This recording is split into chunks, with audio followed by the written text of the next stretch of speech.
You don't have to. You can visit Truvize.com to learn more. Truvize.com.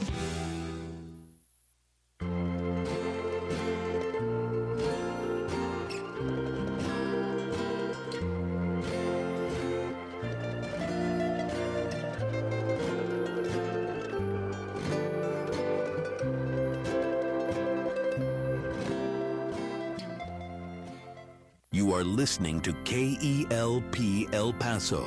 Feed your mind, feed your soul at 1590 AM, 95.9 FM. Streaming worldwide at KELPradio.com.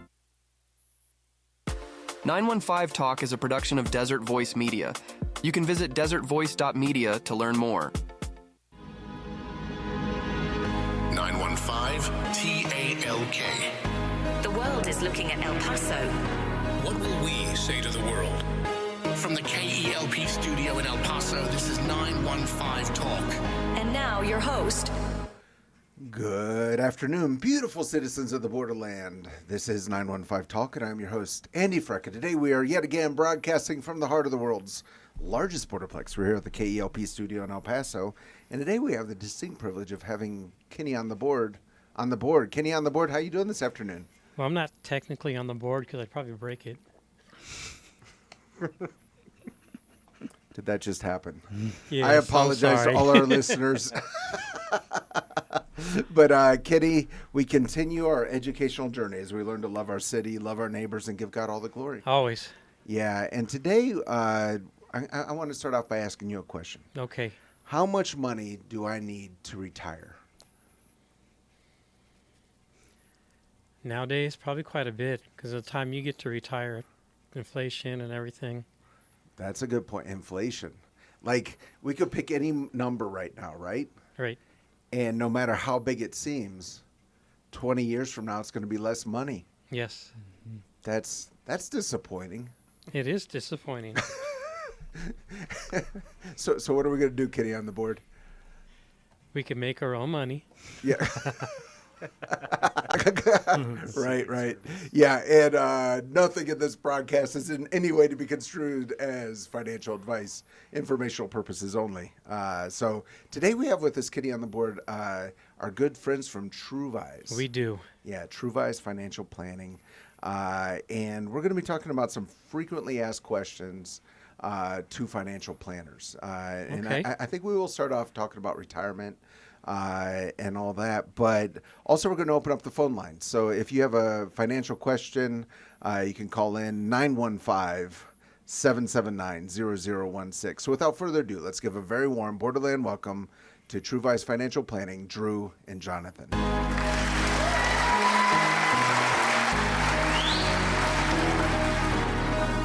Drew and Jonathan, welcome back. Thanks for having us. Thanks, Andy. Yeah, so as far as I know, we're not allowed to print our own money.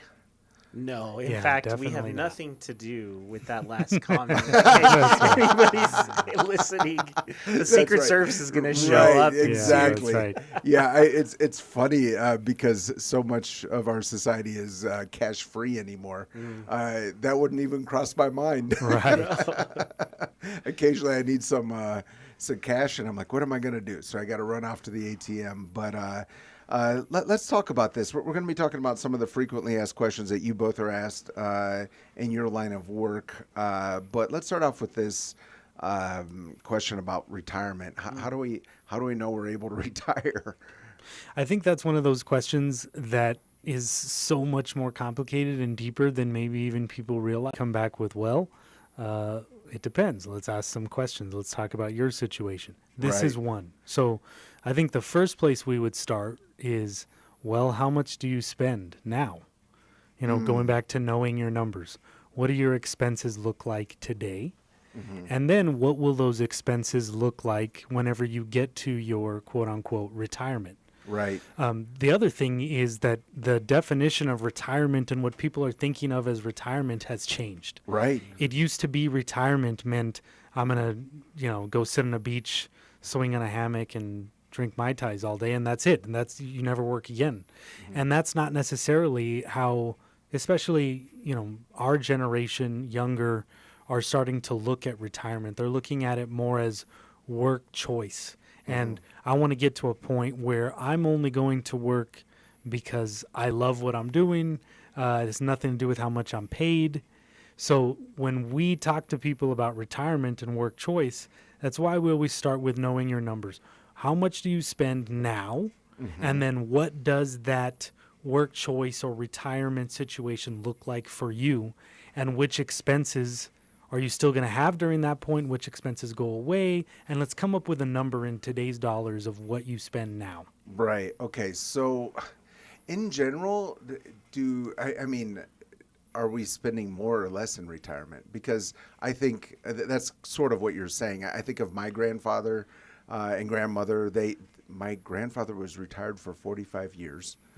He took early retirement because of an injury. And he died when he was, I think, 2 weeks shy of 100 years of age. And so he was 45 years retired, but that was also a different time, where I think there was a little bit of a pension and this and that. And he had just a trailer in a trailer park in Florida.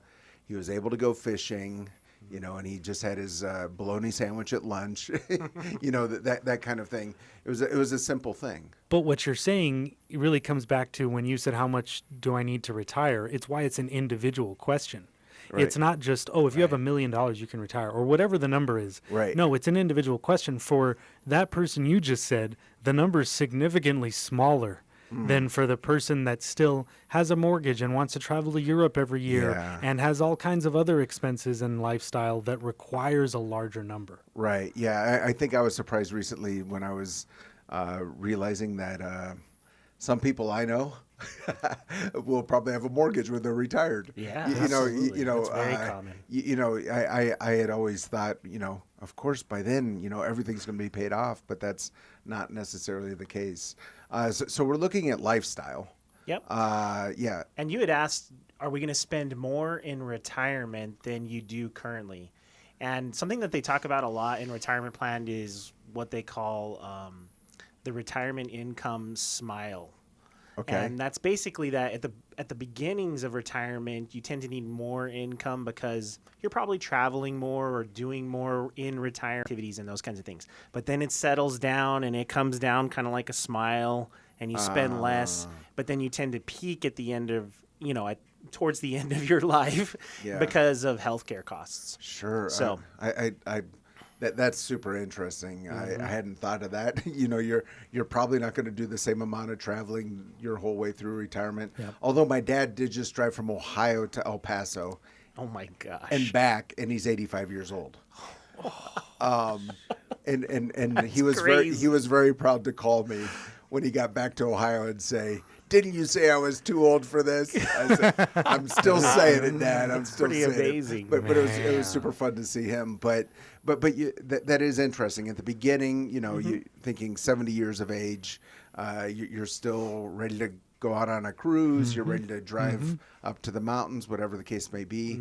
Probably when you get to your late 80s, mid 80s, sometimes earlier, you're looking to just hand in the keys and you're content to go to your Bible study, to church, and you're not looking for those long trips.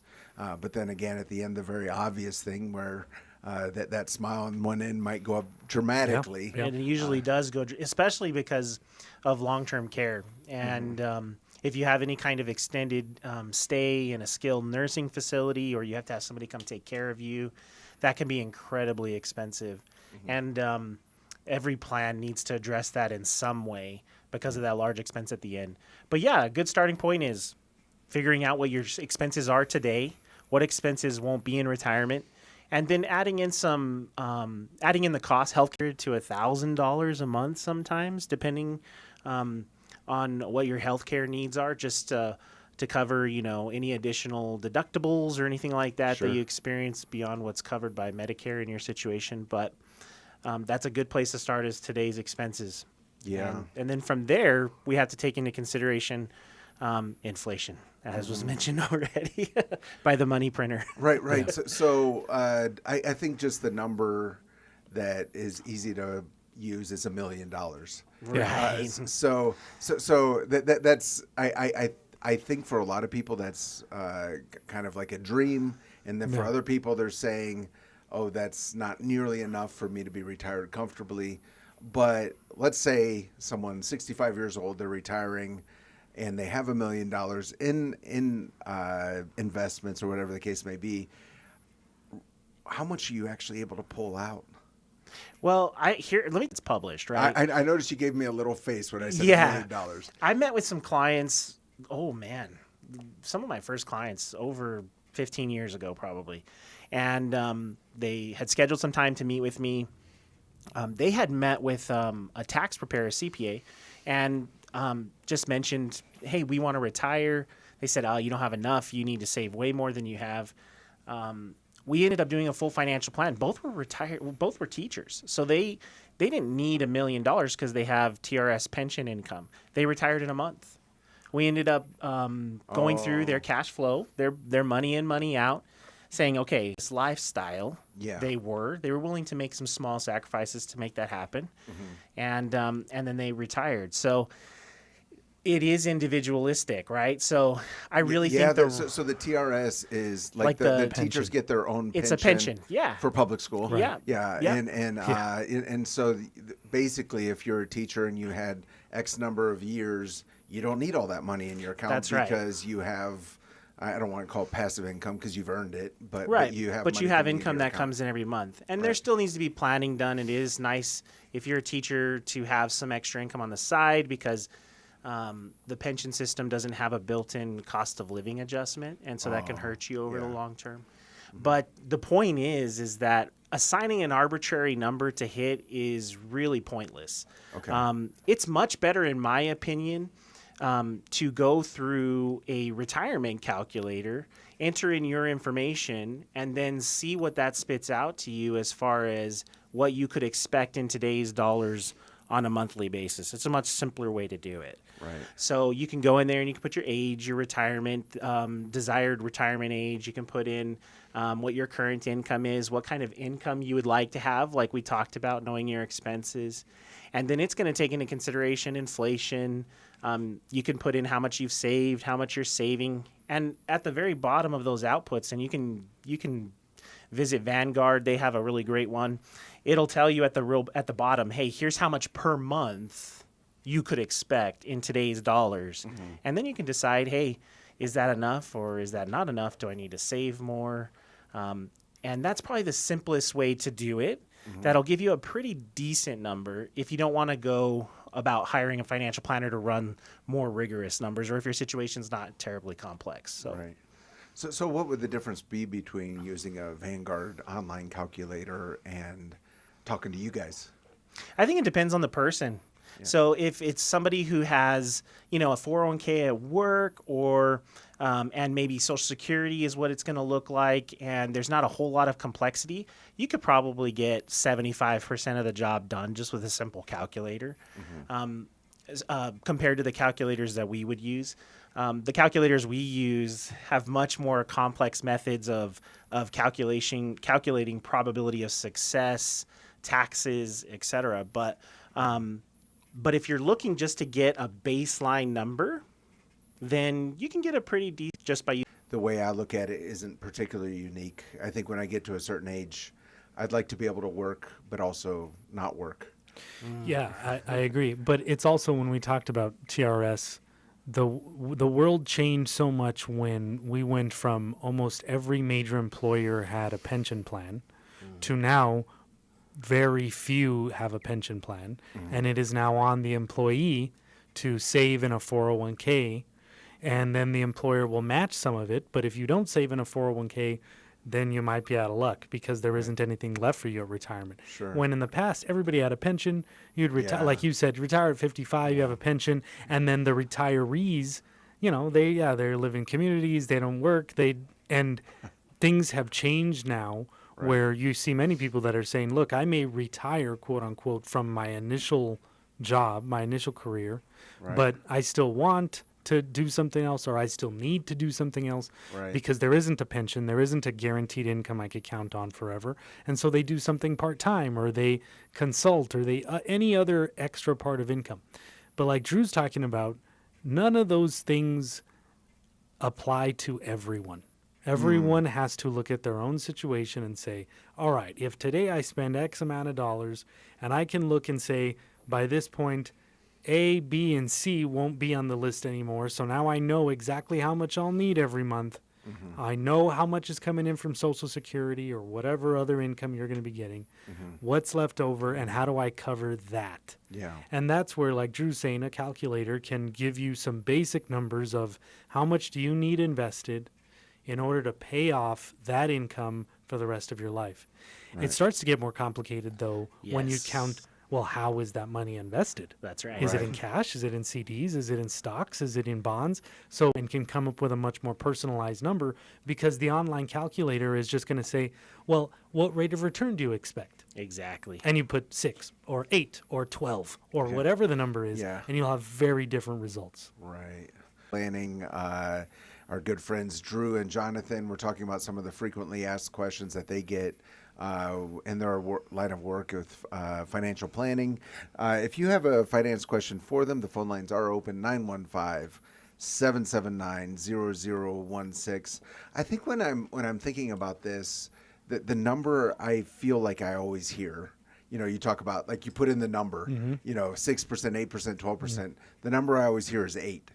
Sure. But is that like the real number, or like, if I have $1 million, am I going to get 8%, or really should I plan for it to be 4% so I know I never touch the principal, or is that really where we need to get into the weeds when we're planning? That whole thing you just said there is a very hot debate, because for instance, the Dave Ramseys of the world would absolutely 100% die on the hill of it should be 12%, 10 to 12, but 12% is the number he uses a lot.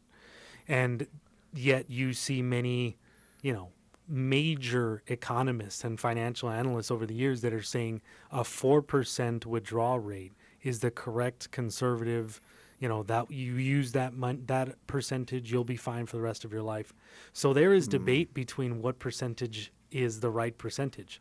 Why would you choose the higher percentage? Well, again, the history, when you look And we're at the talking withdrawal historical rate. return, Yeah. when you talk about the historical return of the stock market, Yeah. so when going back to radio personalities or others would use that and say it's been 12% for the last 40 years. Yeah. So why would you only take out 4 when the average return has been 12? That doesn't make any sense. Right.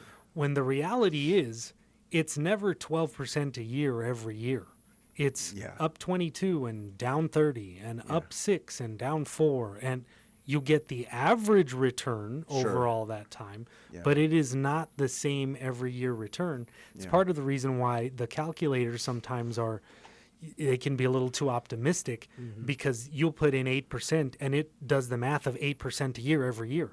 And that's just not the way that it actually works. And you could end up with a better looking result than reality. Sure. So again, it comes back down to it's individual. We need to go through that conversation with the client. How aggressive do they need to be? How aggressive can they emotionally deal with being, the ups and downs of the market or not? Withdrawing anything when it's gone down 20%, Yeah. which is not the story right now, but I feel like it's coming. Yeah, well, I mean, it is. Eventually, That's the cycle, right? Yeah. And I think the main foundational principle of investing and return is that, in general, the more risk you take, the higher your average rate of return is over a long period of time, up until a point. Obviously, if we're putting all of our money into super speculative investments, that could go to zero. But in a well-diversified, globally diversified portfolio, if you're taking less risk, you'll have a lower rate of return. So that's the first thing to remember, is my level of risk is directly associated with the level of return I receive. Right. So in order to get that 12% return, you have to be pretty risky. Yeah. Not everybody's comfortable with that. So somebody may be much more conservative, and their rate of return is between 5 and 6%. Because they're being more conservative. And obviously that would affect the result of your retirement planning. Sure. The more conservative you are in general, the more you need to save, because you have less return on your money over the long term. Right. But what Jonathan is talking about is sequence of return matters just as much as the average rate of return. And that's where our calculations that we do for clients are more robust, because we don't just look at the average rate of return, but we look at the sequence in which those returns happen. Because you can earn a 12 or an 8% rate of return an infinite amount of ways, right?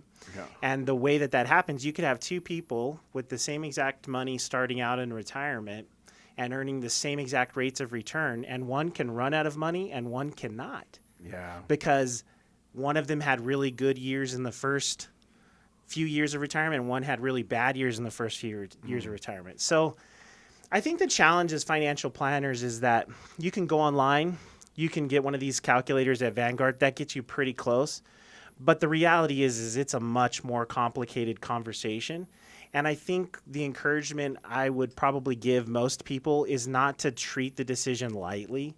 Yeah. If you're in a place where you can hire somebody to help you, you should seriously consider that, because there's a lot that needs to be taken into consideration. If you're not, then you need to take the time and you need to educate yourself. Yeah. You need to go and you need to find out the basics of portfolios and how I should invest my money. There's a tons of resources. You're going to have to do that work yourself, and you need to not make those decisions on a whim. So. Right. Yeah. Yeah, the information's out there. And especially in the world we live in today, you could get bombarded and there could be too much. But if you take the time, like Drew's saying, and simply start with the basics of knowing the numbers, how much do I need and how much do I know will be there, whether that's from Social Security or pension or any other income source. And then what's that gap? Multiply it by 12, get your annual number, and then from there, do the research to come up with a number that fits your situation and your risk tolerance for how much you would need to spit off that much income on average over your lifetime. Yeah. Okay. So, am I right to understand that you think that it's better to count on a lower return on investment during retirement? Yes, absolutely. Okay. I think that the 4% number they talk about, right? Mm-hmm. So let's address that. Let's say you're getting 8%. The withdrawal rate is still 4%. Right. Because you have inflation to take in consideration, maybe taxes. And so that also helps prevent you from running out of money in those scenarios we talked about where some of those years are really bad, et cetera. Right. It helps stabilize your withdrawals. So, but even that 4% number is arguable in financial planning circles. Mm-hmm. Some people say it's too aggressive. It should be 3%. Okay. Which is why when we're meeting with a client, we run the plan through 1,000 different scenarios of rates of return, and then we give you a score. Okay. And that score is a percentage of probability of success. And it's kind of like school. If you get like a 70 or above, you pass. Yeah.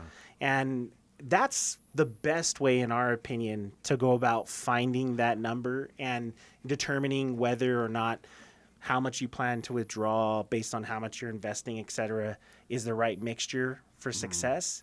But if you're out there and you don't have access to a financial planner, then I think 3 to 4% is okay. Like, the reality is there's so much that's outside of our control. Sure. When we're doing these projections for the long term. But if you consistently live below your means and you're being wise in stewarding that income and watching how things are going, I think you'll be okay. Okay. So what I think I heard you say is the best plan is to become a public school teacher. Well, I'm not sure many teachers in El Paso would agree with that right now. Yeah. So. At the risk of becoming political, yeah. Well, it used to be that way. I mean, it used to be go work for the city government, go work for the government, go work for the school districts, get your pension. It's more reliable. It's safer. But even teachers right now with the TRS system, they're right now, it takes Texas legislation to give them a cost of living adjustment. It's not built into the pension plan. So they start off retiring on $60,000 a year or $50,000 a year in their pension.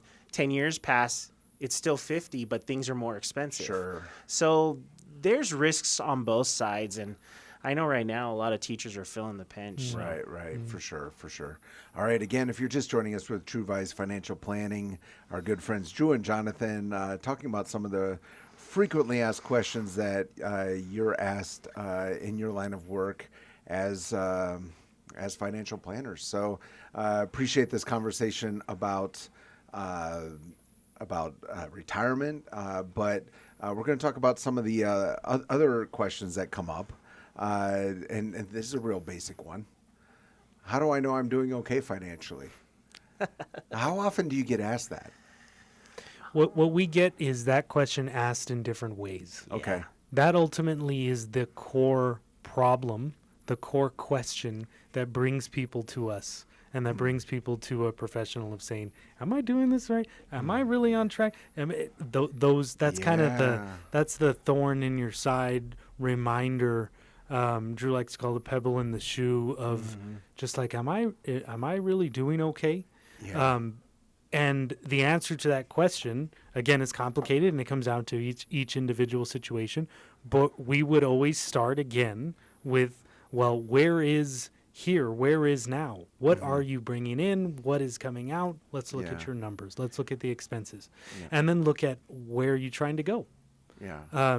So many times people think about, retirement planning, financial planning. Well, what's the goal? There's some clients that the goal is just, I just want more, more. Seriously. Right. And then you have to have the conversation of, when we look at the numbers and we look at what you just told me, you don't need more. You're there. Yeah. And sometimes that's even hard to accept. And especially many It's times like, those why am I here on earth? well, those Well, I mean, it does come down to Yes, that very yes. much. That's the core decision. I maker. have had multiple conversations like that. I could think of clients that they were fantastic savers, fantastic investors. They're now done. They never have to work again. They could live more lavishly than they ever have. And there's still this thing like, okay, well, now what? And where do I put money then? And what should Right. are you sure I should spend that money? And so when you ask the question of, am I doing okay financially? In our line of work, the financially part is one thing, but it's a psychological, it's an emotional answer. It's about, am I doing okay, period? And am I going in the direction that I want to go? It's part of the reason, I'll stop talking, but why I love what we do is it's not just about the numbers. There's something deeper in that question that we get into and that we can really peel back the layers of to say, if you get here, if you're doing these things, then you will feel okay. How do we get you there financially? Yeah, let me just say this to everybody who's listening. There is not a number in your bank account that is going to make you happy or secure. It doesn't. I know it. That may seem like the biggest that lie hard to you believe. ever heard. But let me I'm tell thinking you. of a number right now. Right. Yeah. It's the money can't buy happiness thing, right? Yeah, right. But let me tell you, we work with people who are all across the spectrum of income levels, how much money they have at their disposal at any given time, and that is not the defining principle of whether that person is at peace. And so you have to kind of abandon that notion from the get-go that once I achieve this, I'll be happy. And Jonathan hit the nail on the head with the clients that become savers. That becomes their identity. And then they go to needing to spend it, and there's a lot of confusion that happens. So looking to do these things as far as being financially okay, you can be financially okay and not have any money, right? But I guess if we're looking for like a general set of principles, having no credit card debt would be a great start. Sure. Right? Yeah. High interest rate debt. Being completely debt free would be even better.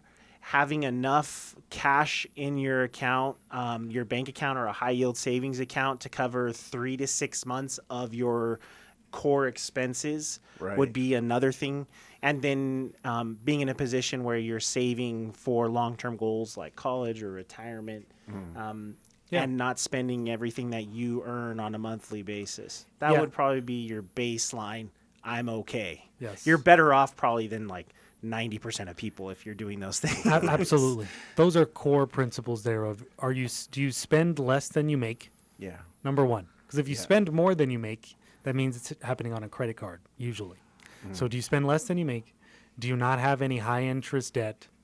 Just going back to the credit cards. Yeah. And something that, a question that USA Today and others ask in order to get a good gauge on kind of typical financial health is, could you handle an unexpected $1,000 emergency without Right. going into credit card debt? Sure. And unfortunately, in the United States, Yeah. the majority could not. Right. Right? It's over, I don't remember the exact number, but it's over 60% could not handle a $1,000 emergency without going into some sort of debt. So when we say, am I okay financially, that'd be a great place to start. If you can handle that, and then if you're out of the credit card debt, and then if you're saving because you spend less than you make, then you're on your way. Yeah. Love that. Again, if you're just joining us with Drew and Jonathan of Truvize Financial Planning, the website, if you're not paying attention to KELP Radio, the website is truvize.com. That's TRUVIZE.com. And I love what you're sharing, just that you work with all kinds of folks from all from the whole spectrum across the gamut. So appreciate that. Truvize.com, and the phone number is 915-502-0096. We will continue our conversation, but first we have Charlie 1 on the phone. Charlie, what are you seeing out on the roads this afternoon? A few things actually on the west side here. Northern Paso Paseo del Norte, that crash just happened. PD will be there. That's Northern Paso Paseo del Norte. But also on the east side, this one with injury, Joe Battle, southbound lanes of Rojas, right lane taken away there. We have PD there, fire department, Joe Battle south and Rojas. Then you're struggling, you're definitely struggling to have another brake side in Piedras through Spaghetti Bowl area. And Border Highway West and Midway, right lane taken away. So there's a lot of errors that are going on right now, and a lot of couple of accidents going on. It could be a jungle out there. Make sure that your teenager learns to drive safely and with confidence with Jungle Driving School, located conveniently at the shops of Solano on El Paso West Side. Jungle Driving School. Call 900-4943. 10% discount for KELP listeners. Andy? Charlie 1 this afternoon, we have Drew and Jonathan with us. They're financial planners over at Truvize Financial Planning. And one thing they just said is that money cannot buy happiness. That's probably true, but one thing money can buy is menudo, and menudo makes us happy. So where would you suggest people find those bowls of happiness here in El Paso?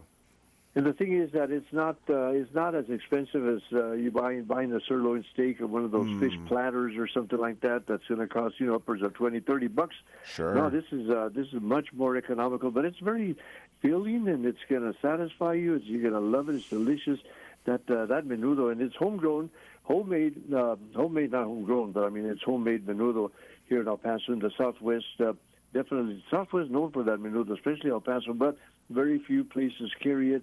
And what's good about this is your convenience. Put it in the microwave, tasty. Put the oregano on it. You're gonna love it. Where Eastside Choice Meats, over that and trade with Andy. Thank you, Charlie 1. We'll talk soon. Thank you. And we're back with Drew and Jonathan of True 016. We'll put you on the air with your financial question. But it is interesting. We were talking about how money doesn't buy happiness. And I was just reminded of, I've shared multiple times on this program how I've had the privilege of traveling many places around the world. And you go to these places where it's just, to me, it looked impoverished. And the people were just so happy and content and not worried about it. And I'm like, I think I can learn something from these folks. But it's also interesting, as we were talking, you were saying, if you're out of debt, if you're staying within your means, if you have an emergency fund, that's you're ahead of most Americans, and so that's a good reminder just about basic contentment, and also that kind of falls along the lines of the views of a very famous radio financial personality. Absolutely. Although you're saying that when it comes to retirement, maybe be a little bit more conservative than what he recommends. Well, and I would say too, we were the Dave Ramsey SmartVestor Pros here in El Paso for many years. We absolutely agree with so much of the philosophies that if people just followed Total Money Makeover and the baby steps, they'd be better than so many people that are trying to make it more complicated than it really needs to be. Right. So, yes, coming back to those basic premises, we are 100% on board there. Can you spend less than you make? Can you get an emergency fund? Can you get out of the high interest debt? And then start putting money towards some of the longer term plans. If you can do those things, then yes, you are doing okay financially. Yeah. We're talking about some of the more frequent questions you get asked as financial planners. And this next one is, should I pay off debt or invest? So Good segue there. yeah. So Was that intentional? We got set up, Jonathan. yeah. So I know a guy, Yeah. and he can either pay down Yeah. a debt that is about 6.99% roughly interest, or invest that money. Which one should this guy I know do? Going back to, you brought up Dave Ramsey, right? Right. And we believe that for advice to the masses, where you can't sit down and talk to every person individually about their situation, there is a lot of wisdom in him and others being very staunch on the fact of, no, you pay it off. Yeah. That's it. Pay it off. Every time. Nothing else. Every time. There is no exception. There's wisdom in that. Because part of it is we are humans, and human nature is, if you give a mouse a cookie, right, he's going to want a glass of milk. And you go through that story. Sure. And, well, if it's a little bit of this, okay, well, then maybe this one doesn't count. And we will justify and work our way down there, and you'll end up in the worst situation you could be in, as many people are. Right. So maybe it's better to just be dogmatic and staunch and say, always pay it off. That being said, I personally am not on the side of absolutely no debt. If you have a mortgage, if there's an auto loan, even if it's 2.99, you pay it off. I'm not on that side. The math would say that there's an argument against that. However, at the same time, I totally understand the opposite side of the argument. That isn't the math. That is the human nature, psychology of money side, that says you are just much more free when you have no debt at all. Yeah. So again, not to pass the ball off, but it's individualistic. It comes down to your specific situation. We need to talk about some of the other things in your in that person's financial situation to decide if it makes sense to pay off that 6.9 or not. Right. I don't believe it's just black and white. I think it's gray. So it's not just about the number, because you know when I think about it, I'm like, well, the reason I bring up 6.99 and my friend is because the real safe projection for the stock market is 8%, and so it's a 1% difference. Sure. And so what do you for this friend of yours? I would say, does your friend typically have a problem properly managing their cash flow, money in, money out? And do they typically accumulate debt to buy things that are outside their means? If the answer to that is yes, so if you have an honest conversation with yourself that, man, I'm always having to pay off debt, or I'm trying to buy something that's outside my means. If you have those behavioral issues, then I would almost always say that you should be pursuing a debt-free lifestyle, except for your mortgage. Sure. Which Dave Just to Ramsey be would safe. say the mortgage too. Yeah, so let's Dave just make Ramsey, sure that's yes. even gray. Yeah. That's not debt-free lifestyle either. No. So I would say that behaviorally, if you have not been a good steward of debt management, then you would pay it off. Mathematically, 6.99% is probably right in the gray area. Right. I think that anything under, 6 and under, 5 and under, you certainly wouldn't accelerate it. Anything over 6 to 9, you start to get in a questionable area. I would feel comfortable, if you were an aggressive investor, to probably not accelerate paying off the vehicle in that particular situation, if you don't have debt management problems. So, and I would also say, you should already have a fully funded emergency fund. You're not tapping into your emergency fund to pay that off. Right. You would not want to be aggressive in paying that off if you decided to do that using other funds that may hurt you financially. So Right. Okay. Yeah. So the gray area is the 6 to 9%. Yeah. And also the gray area is the personality. Yeah. The I person love and the that. situation.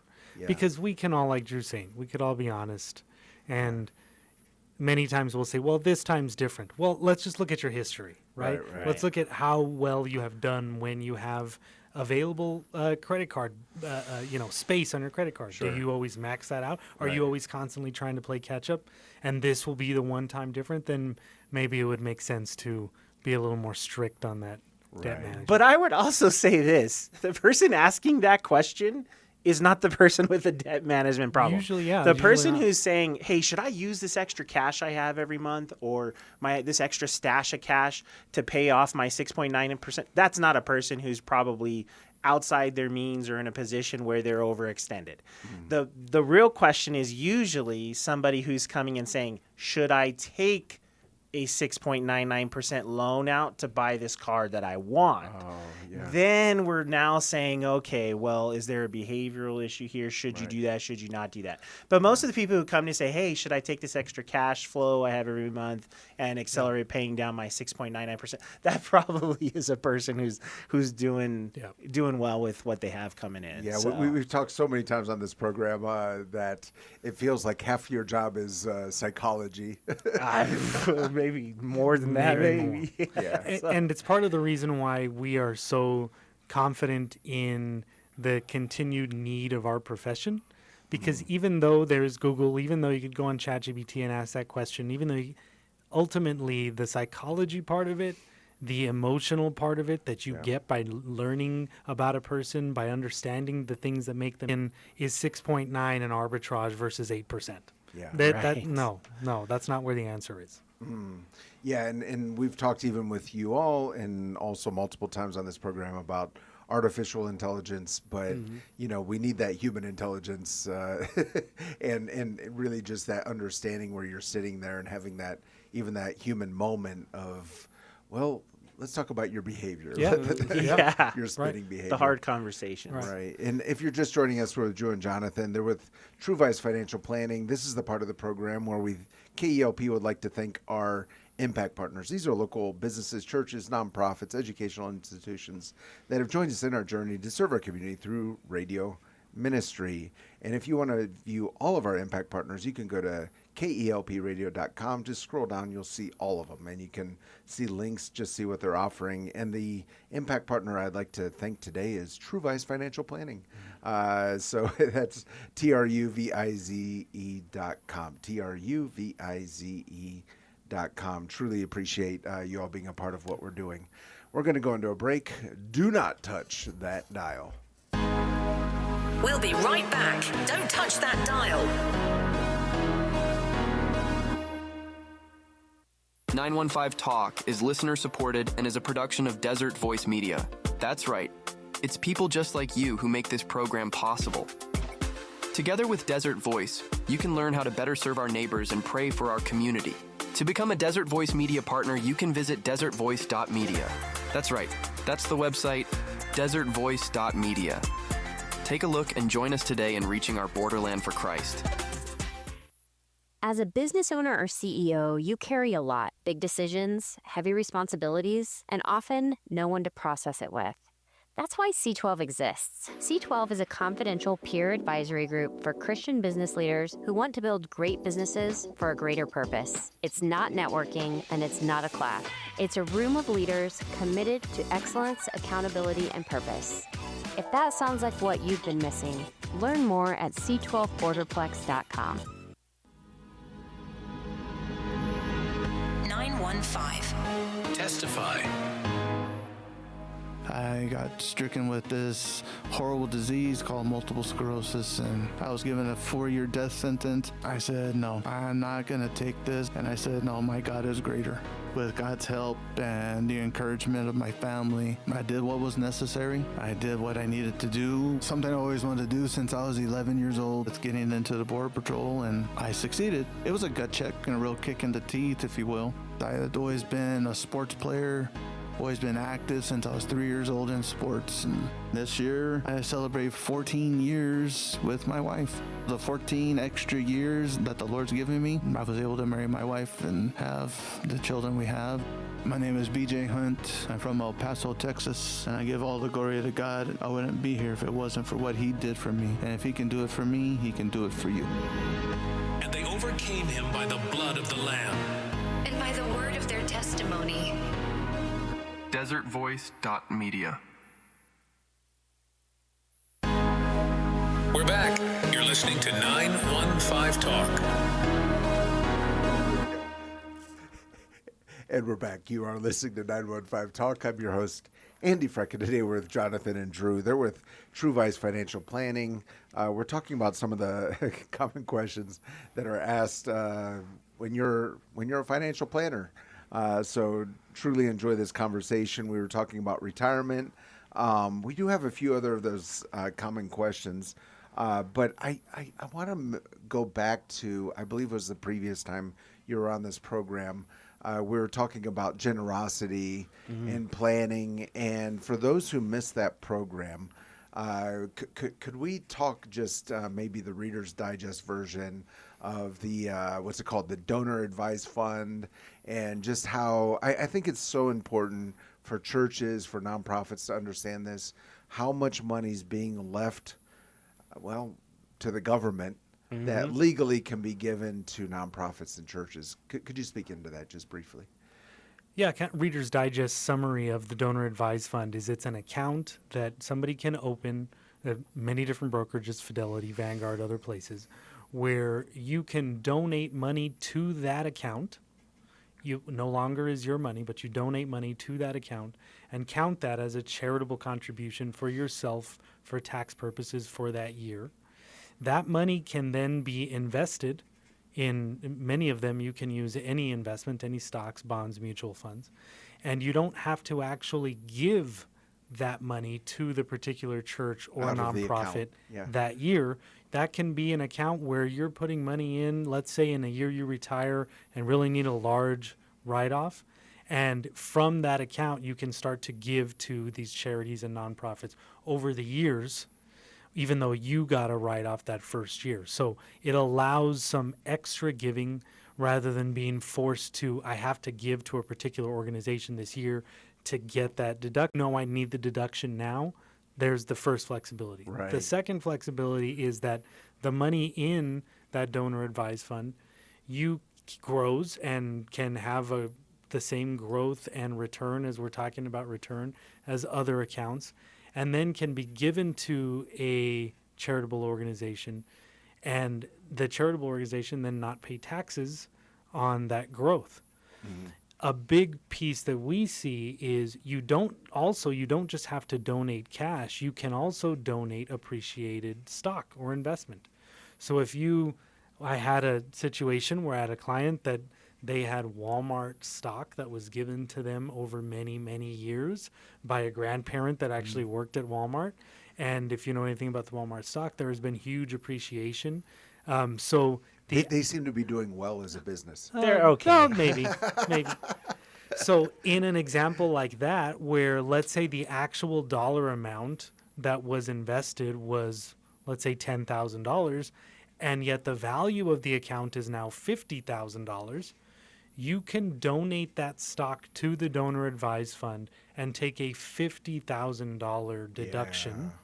Based, if you have other things work, but $50,000 deduction rather than just 10. And then now the charitable organization can take that $50,000, sell the Walmart stock, paying no taxes, and rather than just getting $10,000, they were able to get $50,000. So it's a win-win for both the giver and the receiver. So you get a bigger tax write-off. The organization gets more. It's win-win, and also when it goes from 10 to 50, you're not paying taxes on that appreciation. So if you were to do it without the donor advised fund, you'd sell the stock, you'd experience in a complicated manner. You can't just say what it would be taxed, but it could be up to 15 or 20%. Yeah. Then you could donate what was left over to them. But if you put it in the donor advised fund, those capital gains are never an issue because you've donated it, and then when it's actually distributed to the charity doesn't pay taxes. So that growth is never taxable. Right. So I think what I would say is if you have investments that have appreciated significantly and you're looking to do charitable contributions, you need to talk to somebody because there could be a way to dramatically increase how much you're able to give, Right. just by doing some very simple things. So Okay. Yeah, that's I think that's so important, and I know there's a lot of savvy investors out there in the church who know everything we're talking about, but I also think there are a lot of people who don't know, and No, so absolutely. I would love to see some kind of seminar in the churches about this, just so everyone's getting the maximum out of. We talk so much in the church about stewardship, but this is a little bit of the how-to, which again is beneficial for everyone. So if you're a pastor out there and you want that seminar, I don't know, let Truvize know, let me know. We'll work something out. But that would be absolutely fantastic. But we talked about that in a previous program. I thought that was so important. So we're talking about these frequently asked questions. You sent me some of the ones that you're asked pretty often. A lot of these other questions, I have friends who have these questions. I'm joking. Of course, I have these questions myself. This one I didn't understand. So you'll have to explain the question to me. The question is this: how much cash should I actually keep? Oh, sure. Yeah. Well, I think Because I think the right answer is all of it. Yeah. I think that's more around the standpoint of how much should be saved for an emergency. Okay. And that's what we're really getting at, which we've talked about. If you know what your monthly expenses are, then you should just take that number. And if you have a pretty stable job where there's not a whole lot of fluctuations in income, or there's pretty strong job stability, then 3 months is okay. You just multiply that number times 3. So if your monthly expenses are $5,000, you multiply that times 3, you need a $15,000 emergency fund. Okay. If maybe you work off commission or there's not a lot of stability in your job, 6 months would be better. Right. And you multiply that number times 6, and that's $30,000, which can sound pretty intimidating, but just getting started is a huge part of it. Just start putting money aside every month. The issue that we run to a lot is twofold. People find security in their cash, whether that's literally under the mattress or in a safe or in the bank, and they tend to hold on. Some people tend to hold on to too much cash, and the problem with that is that money is not growing. And so as things become more expensive over time, those dollars that you're keeping in your standard checking account or under your mattress, they lose their value. Sure. So you want to make sure you're only keeping the exact amount of cash that you need for emergencies or short-term goals. If you're buying a house, you may need more for a down payment, those kinds of things. Everything else should be invested for the long term. Okay. So, And that goes back to the inflation conversation. And it's something that only because of COVID did more and more people start to become more aware of seeing the big differences in prices on, now we see it with almost everything. But inflation in the typical sense, where they would talk about 2.9% or 3.1%, really it's been more than that, significantly more than that in a lot of areas. But I just want people to go through the exercise of if inflation is, let's say, 3% a year to 4% a year, that means that your dollar, or let's say it this way, the price of something would double every 18 to 24 years. So if we use 20 as the average, that means the price of something would double every 20 years. Or your dollar would be worth half of what it was every 20 years. Right. And if we just go back, we're in 2026, 2006, that means that if you had $100,000 in 2006, it buys the same thing that you would need $200,000 for today. Or you go back to 1986, let's say you're 40 years old. It's now quadruple. Right? Because it's compound interest. Yeah. So you would need 4 times the amount of money today to buy the same thing in 1986. Yeah. So if you just have your money sitting in the mattress or in the safe or in a bank account earning very little, then your dollars are actually losing value. Yeah. You're having to earn 3+% just to keep up, just to keep the same amount. Right. And sometimes people feel nice seeing that number, like Drew said, the comfort in pulling up their app and seeing the balance there without any risk, when the reality is it's actually getting less and less valuable every day. Right. There is real risk, So. Yeah. So I appreciate what you said, that just this very basic thing too, that if you have a very secure job, you probably don't need as much of an emergency fund. But if you have a volatile income, such as commission-based, I have a period in my life where I live that way, and part of my life I'd probably prefer to forget because it is very stressful. But you want the larger, the longer period of time. Yeah. Also, there's I'm going to pop in this question. We only have a little bit of time left, but there's these insurances for if you're unable to work. Oh, do you have a view on that? Absolutely. Disability insurance is a pillar of good financial planning. Okay. So if you have the ability to obtain disability insurance through your employer, through your work benefits, usually long-term disability. So that would be a disability that continues usually past 90 or 180 days. You should most definitely sign up for that. If you don't have one through work, and even if you do, it's good to supplement that with a disability policy you can buy outside of work. The challenge with disability insurance is it's expensive sometimes. And some professions, like registered nurses, they can't even obtain a decent policy because they have a high-risk job for disability. But there's just the statistics that you can go on to, I think it's disability.gov. You basically have a 25% chance if you're a 25-year-old that you'll have a long-term disability before you hit retirement age. 25%. 1 out of 4 that you'll be out of work for more than 90 days at some point in your life. Yeah. So it's a risk that you certainly want to insure, just like life insurance if you have people that are dependent on you. It is something that you would want to look into and sign up for. Obviously, there's cost considerations and prioritization, but it is a pillar of a good financial plan. Right. Love it. Jonathan and Drew, I feel like there's so many other questions we could go over, so we'll save those for next month, but always appreciate these conversations. Us too. Thanks for having us. Yeah, and again, it's Jonathan and Drew of Truvize Financial Planning. It's TRUVIZE.com. As we always say, let's learn to love our city, love our neighbors, and I would ask today, just be wise stewards and give God all the glory. This has been 915 Talk. You have been listening to 915 Talk, a production of Desert Voice Media.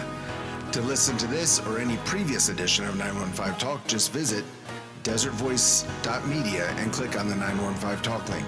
Let's continue to learn to love our city, love our neighbors, and give God all the glory.